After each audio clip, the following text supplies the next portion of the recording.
네, 감사합니다.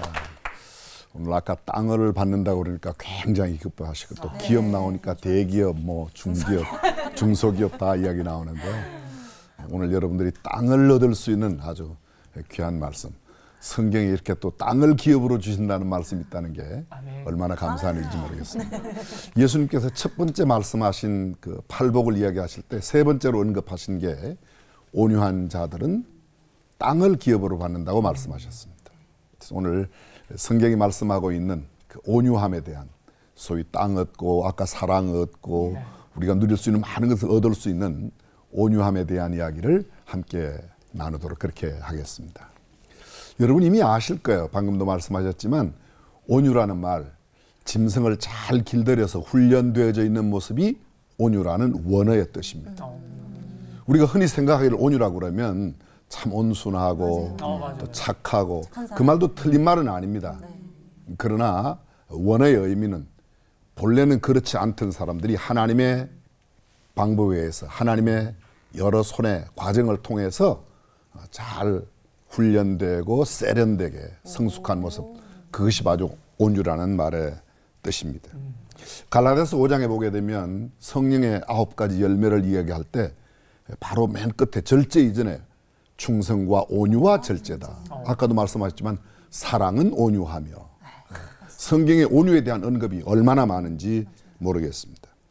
근데 이 온유의 이야기를 한다면 빼놓을 수 없이 우리가 생각하는 사람이 구약 성경 민수기 말씀 가운데 있는 모세를 이야기합니다. 성경은 이렇게 말합니다. 이 세상 어떤 모든 사람들보다도 가장 온유한 사람이 모세였다고 그렇게 말합니다. 근데 여러분, 우리가 생각할 때 모세가 온유한 사람으로 느껴져요? 전혀 그렇지 않습니다. 모세는 태생 자체가 노예의 아들로 태어납니다. 물론 혈통은 레위 지파 가운데 있는 사람이 레위 지파 가운데 있는 여자에게 장가들어 아들을 낳았다. 그게 바로 아므람과 요게벳 사이에 모세가 아론을 두고 3년 차이로 태어나죠. 아론이 모세의 형인데 3살 위에요. 근데 아론이 태어날 때만 해도 사내 아이가 태어났을 때 나일강 하수에 버린다 이런 이야기가 없었습니다. 근데 모세가 태어날 때는 사내 아이가 태어나면 나일강 하수에 버리게 돼 있어요. 굉장히 어려운 시대 속에 그가 출생했습니다.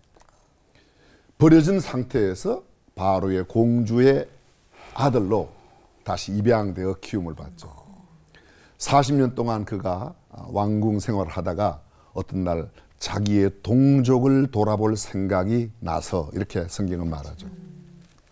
그는 부모 밑에서 3개월 살았습니다. 근데 3개월 살고 그 이후로 쭉 40세가 되기까지 왕궁에서 살았는데 그의 마음속에 지울 수 없는 게 있었어요. 뭔가 하면 나는 히브리 사람인데 그러기에 그의 동족을 돌아볼 생각이 들었다는 거죠. 그래 가서 자기의 동족을 어렵게 만드는 그 병사를 돌로 쳐 죽입니다. 전혀 온유함이라고는 찾아볼 수 없습니다. 왕실에서 40년을 살았어요. 근데 그 왕실의 40년이 그에게 온유함을 주지 못했던 거죠. 그 내면 속에 무언가 하나님께서 그를 새롭게 훈련시키는 과정을 통해서 나중에 온유한 사람이라고 성경은 말씀하고 있습니다. 그렇습니다.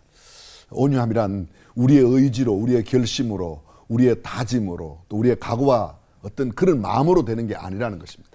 철저히 하나님의 손에 붙들림 바 되어 하나님의 훈련을 통해서만 될 수 있다는 거죠. 성경에 이런 이야기가 나와요.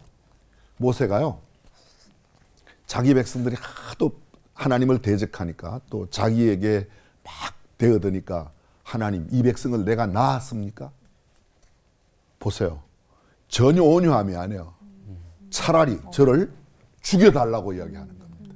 온유한 사람은 그런 사람이 아니죠. 우리가 생각하는 대로 그냥 온유한 사람, 좋은 사람이라고 생각하면 되는 겁니다. 근데 이건 전혀 좋은 사람이 아니에요. 내가 힘들면 하나님 내가 낳았습니까? 나를 죽여주세요. 뭐 이렇게 말하는 사람이 모세인데 성경은 결국 모세에 대해서는 이렇게 말합니다. 모세는 지면의 모든 사람보다 그 온유함이 승하다고 이야기하고 있습니다. 그렇습니다. 이 광야 생활을 통해서 그가 온유함을 배우고 익혔다는 거죠.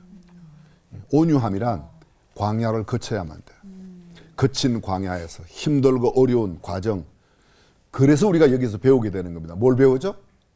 내 인생의 역경을 만나고 어려움과 고난과 어떤 환난과 핍박이 다가오면 이건 나를 하나님께서 땅을 주시려고 지금 준비하고 계시구나, 이렇게 생각해야 된다는 거예요. 왜 이렇게 힘들어? 죽겠네. 하나님 그냥 죽여주세요. 이건 올바른 태도가 아니죠. 이건 온유함에 이르지도 못하고, 온유함에 이르지 못하니까 자동으로 사랑도 땅도 기업도 얻지 못하게 되는 거예요. 그래서 오히려 어려운 역경이 다가오고 시험이 닥쳐오고 문제가 닥쳐오면, 하나님, 제가 이 시험을 통과해서 온유하게 되고 온유함에 주어지는 하나님의 복을 마음껏 누리도록 하시는 하나님의 경륜, 섭리, 하나님의 과정이라고 생각한다면 우리가 얼마든지 이겨낼 수 있지 않을까라는 생각을 갖습니다. 저와 여러분들이 살아가는 세상이 녹록지 않습니다. 참 힘들고 어렵습니다. 온유함이란 바로 이런 어려운 과정을 통해서 만들어진다고 생각할 때 오히려 순탄한 길보다 역경이, 어려움이 우리에게 더 복일 수 있음을 우리는 기억해야 될 것입니다. 저와 여러분들이 주어지는 역경, 환난, 어려움 속에서도 우리가 온유함을 배워 하나님의 복을 마음껏 누리는 귀한 하나님의 사람들이 되시기를 주님의 이름으로 축복합니다. 기도하겠습니다.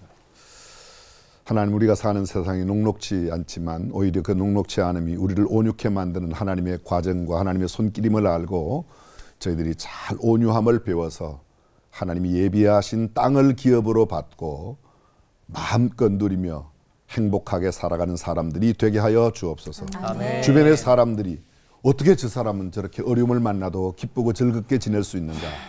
바로 우리의 온유함을 통해서 그들이 하나님을 알게 되는 귀한 역사가 나타나게 하여 주옵소서. 아멘. 예수님의 이름으로 기도합니다. 아멘.